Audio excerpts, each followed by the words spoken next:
ভাৱে কৈ দিয়া হয় তেওঁ কি কি পাইছে, গতিকে ঘৰত যেন ভালকৈ তলা মাৰি থৈ ক'ৰবালৈ গ'লেও সেইটো এটা অনুৰোধ জনালোঁ। সদায় মানে মই আইনাৰ মুখত চাই পেলাই ক'ম, যদি মোক ইণ্টাৰভিউটো লয় মই কেনেকৈ কথাখিনি ক'ম।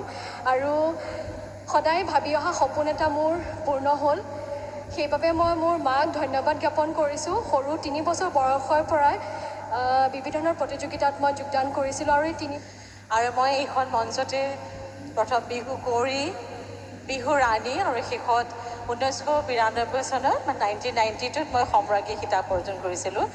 পূৰবী গগৈ এগৰাকী সুন্দৰ মহিলাৰ লগতে সুকণ্ঠী গায়িকা, বৰ সুন্দৰ নাচিছিলে বিহু। যেতিয়া পূৰবীবাই নাচিবলৈ আহে আমি লাগি চাই থাকোঁ যেতিয়া নাচি থাকে। পূৰবীবাক মঞ্চত পাই খুব ভাল লাগিলে। আমাৰ লগত আছে সীমা কাকতি বা সীমাবা যে লাহি পাহিজনী আছিলে একদম। শতাব্দী আছে, শতাব্দী বৰ এগৰাকী সুন্দৰ বিহুৱতী, বিহু সম্ৰাজ্ঞী হৈছিল এইখন মঞ্চতে। মই শতাব্দীৰ কণ্ঠৰ পৰা দুআষাৰ শুনিবলৈ ইচ্ছা কৰিছোঁ। নমস্কাৰ।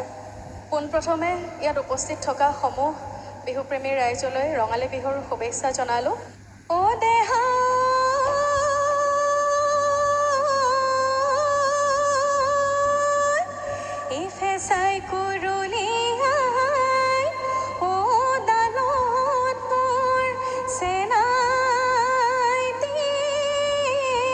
বৰষা বালে বা নহয় আৰু ভণ্টি, তথাপি আজি কৈছোঁ বৰষা বা বুলিয়েই কৈছোঁ।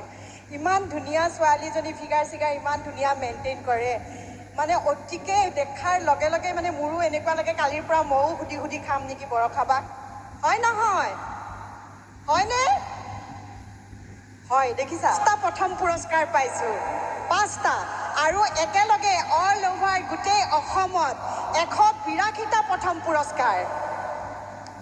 গুৱাহাটীত এজনীও ছোৱালী নাই, বাহিৰৰ জেগাতো নাই। শিৱসাগৰ, মঙলদৈ, নগাঁৱত মই সকলোকে সুধিছোঁ, ইয়াতে কোনোবা 182টা প্ৰথম পুৰস্কাৰ পোৱা আমাৰ বিহুৱতী আছে নেকি বাৰু? সকলোৱে একেমুখে কৈছে নাই।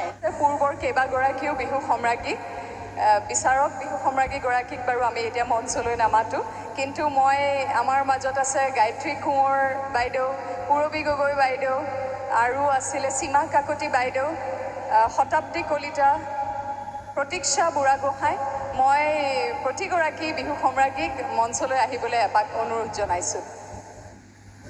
বিহু সম্ৰাজ্ঞীয়ে লাভ কৰিব, এই বৰ্ষৰ বিহু সম্ৰাজ্ঞীয়ে লাভ কৰিব 1 লাখ টকা, 10 গ্ৰাম বিশুদ্ধ সোণৰ মুদ্ৰা, লগতে থাকিব ৱাশ্বিং মেচিন, টিভি, ৰেফ্ৰিজাৰেটৰ, আৰু থাকিব এটি কৰ্মসংস্থাপন। নেম কেয়াৰ পৰিয়ালৰ তৰফৰ পৰা আগবঢ়াই আহিছে প্ৰতি বছৰে আমাৰ বিহু সম্ৰাজ্ঞীলৈ এটি কৰ্মসংস্থাপন।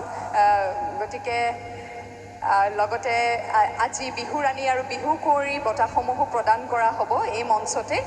অকণমান পিছতেই যেতিয়া আমি ফলাফল পাম, সেই ফলাফল পোৱাৰ লগে লগে আমি আপোনালোকৰ মাজত ঘোষণা কৰিব পাৰিম বিহু সম্ৰাজ্ঞী 2024 চনৰ বিজয়ীগৰাকীৰ নাম। এয়া আমাৰ মাজত আহি উপস্থিত হৈছে এই গুৱাহাটী বিহু সন্মিলনীৰ পূৰ্বৰ কেইবাগৰাকীও বিহু সম্ৰাজ্ঞী। সকলোলৈকে প্ৰতিগৰাকীলৈ বিহুৰ আন্তৰিক শুভেচ্ছা জ্ঞাপন কৰিলোঁ। ৰঙালী বিহুৰ এই ৰঙালী বিহুৱে যেন কঢ়িয়াই আনে সুন্দৰ ৰং প্ৰত্যেকৰে জীৱনলৈ। আমি অকণমান মনৰ কথা প্ৰত্যেকৰ পৰাই জানিম।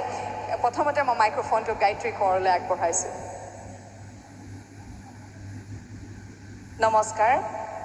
পোনপ্ৰথমে মই সকলোকে অসমীয়া নৱবৰ্ষৰ ৰঙালী বিহুৰ ওলগ যাচিছোঁ, আৰু মোৰ জ্যেষ্ঠসকলক মই এই মঞ্চৰ পৰাই সেৱা জনাইছোঁ। এতিয়া মনৰ ভাৱ বুলি ক'লে 2004 চনলৈ ঘূৰি যাব লাগিব, কাৰণ মই 2004 চনত সম্ৰাজ্ঞী পাইছিলোঁ। 2003 বৰ্ষতো প্ৰতিযোগিতাত অংশগ্ৰহণ কৰিছিলোঁ, কিন্তু নেপালোঁ, বিফল হ'লোঁ। যিয়েই নহওক, এই প্ৰতিযোগিতাৰ বা এই মঞ্চখনৰ কথা ক'বলৈ গ'লে অনুভৱ অতি সুকীয়া, সেইটো তাৰমানে কৈ শেষ কৰিব নোৱাৰা।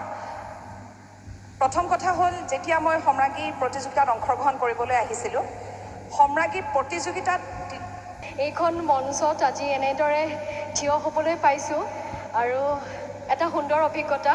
সদায় মানে প্ৰত্যেক বছৰে সদায় প্ৰেক্টিছটো কৰি পেলাই সদায় ভাবোঁ এইবাৰ যদি পাওঁ মই কেনেকৈ কথাখিনি ক'ম।